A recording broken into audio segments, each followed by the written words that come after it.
You fool! Warren is dead. Part 3. The Old Cinema. It was Tuesday, and Betsy still didn't feel quite right.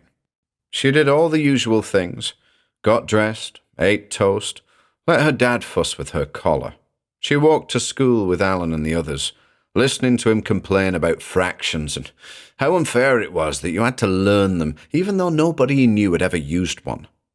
At school, Mr. Lewis came round again to say there was still no news about the missing boy, and that they all had to keep being sensible.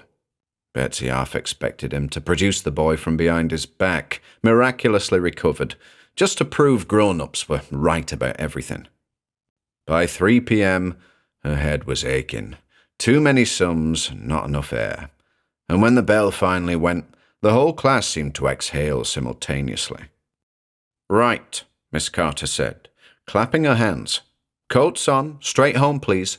No detours, no hanging around the shops." She widened her eyes in mock outrage. The school spilled its contents onto the junction of Market Street and Regent Street. Streams of jumpers and backpacks, bright coats against the dull sky. Betsy stuck close to Alice and Rose as they passed through the gates. "Straight home," Alice repeated, like an incantation. "Straight home," Alan agreed, "after we go to the pictures." Betsy frowned. "Pictures?" Alan jerked his thumb over his shoulder, towards the canal. "The old cinema," he said. "You been yet?" Betsy shook her head. She'd noticed the building, a squat, boarded-up thing standing on the equally derelict-looking Valley Road, but she'd had no desire to go poking about inside. "We're not allowed," Rose said immediately. "We're not allowed to do anything," Alan barked. "Doesn't stop us, though, does it?" "I have to go home," Alice put in, half-heartedly. "Let's just have a look," Alan went on. "Quick one, 5 minutes." Brandon stepped forward. "They say it's haunted," he said, a little too eagerly. "Everything's haunted according to you," Alice told him. Betsy hesitated. She thought of her dad saying, "straight home." She thought of Popcorn, the film that took place in an abandoned theatre. And she thought of the bag lady, prowling the streets in search of God knows what. "Come on," Alan said, grinning like a maniac. "In and out. You can't live in Lowther and not see the old cinema." Betsy glanced at Alice. Alice sighed, pulling the bobble from her jet-black hair, a sign of capitulation, if ever there was one. 5 minutes, she huffed. "If we get in trouble, it's on you." "It's always on me," Alan blurted cheerfully. "Come on." The group cut across Market Street and ducked into a side street that took them straight to Valley Road. The air changed as they went, colder, wetter, metallic and stale, like sucking on an old coin. The cinema, a grisly sight indeed, hunched at the end of the road, its rear end overlooking the canal. It must have been grand once.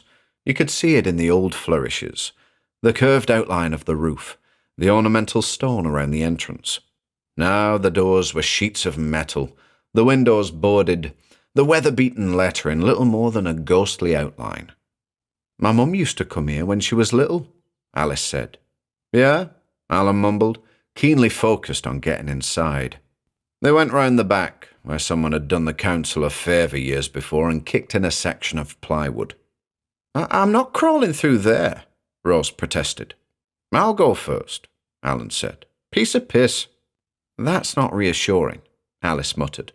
But the red-headed boy was already down on his hands and knees, wriggling through. Betsy followed, the ground damp through the knees of her tights. She didn't like it, not a bit of it, but she also didn't like the idea of saying no to Alan, of saying no to any of them. It was dark inside, boarded-up windows permitting slivers and strips of daylight here and there. They were in a corridor. A battered fire extinguisher lay on its side, its hose pointing accusingly at the ceiling. The place reeked. "Wow," Brandon whispered, as if the building might be sleeping. "I told you," Alan said. "This way." The boy led them into what had been the foyer.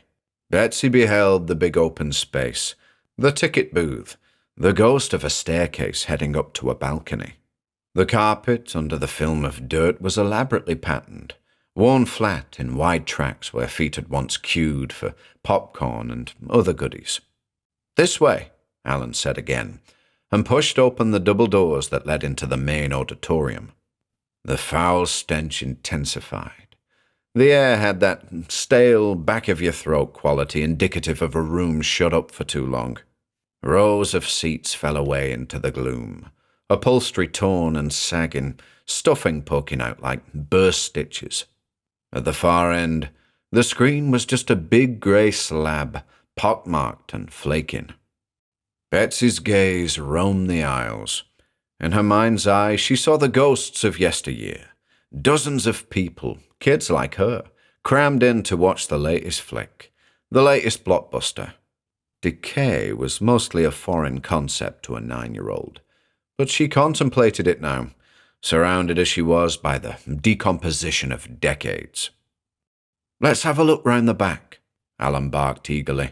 "I've never seen what's behind the screen."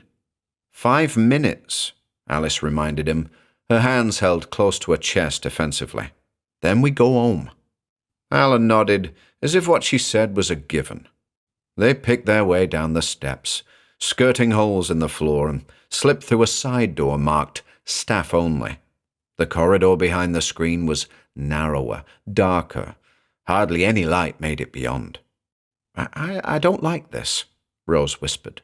"You don't like anything," Alan said, mockingly. Turning a corner, they came to a small room. Immediately, they saw the back of the pockmarked screen. But they saw something else, too. For a moment, Betsy thought it was an old coat, a pile of old coats. Then her eyes adjusted. Coats didn't have feet.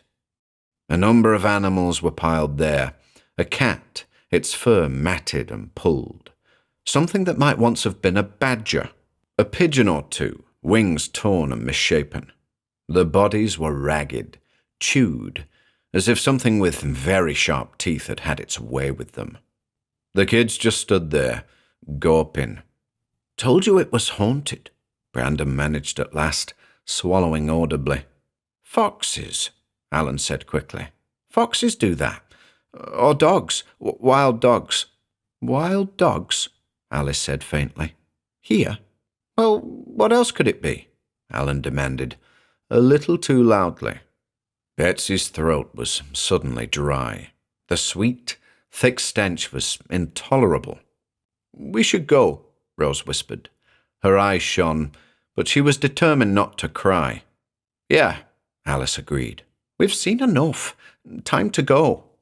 They backed out of the room, careful not to step on anything. What if someone put them there?" Brandon said. "Like, a collection." "Why would anyone collect half-eaten animals?" Alice pleaded. Brandon shrugged. "I don't know.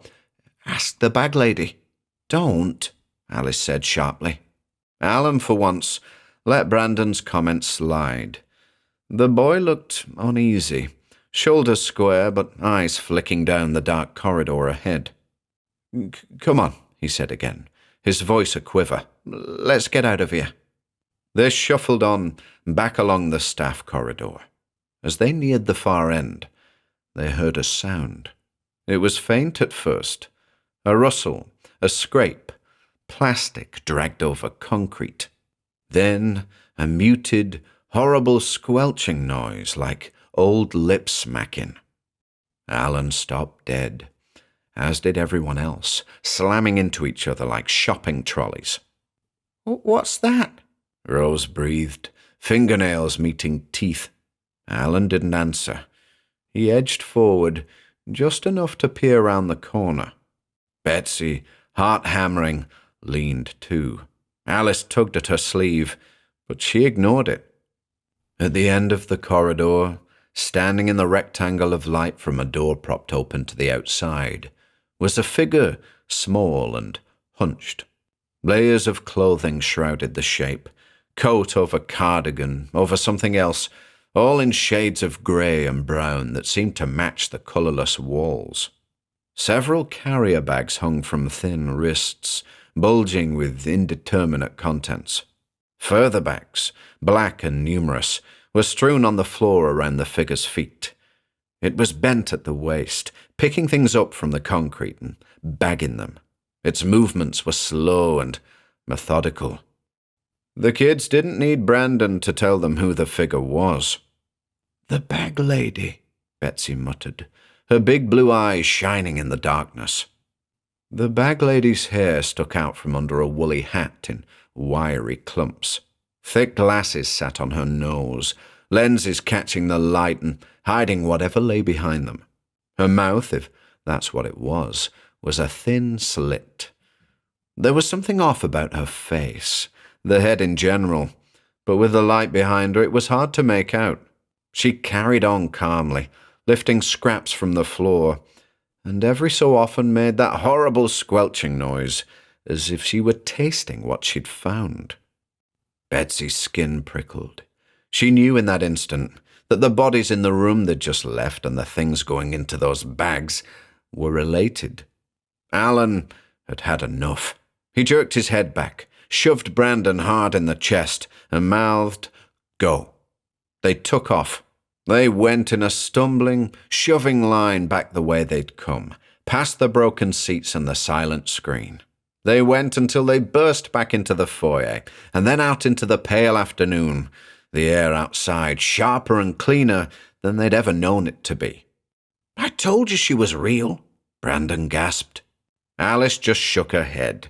She didn't want to hear it. "She didn't see us," Alan said, more to convince himself than anyone else. "Not this time," Rose put in. Betsy looked past them towards the canal. The water moved sluggishly under a skin of thin ice. "We should go home," she said. For once, nobody argued.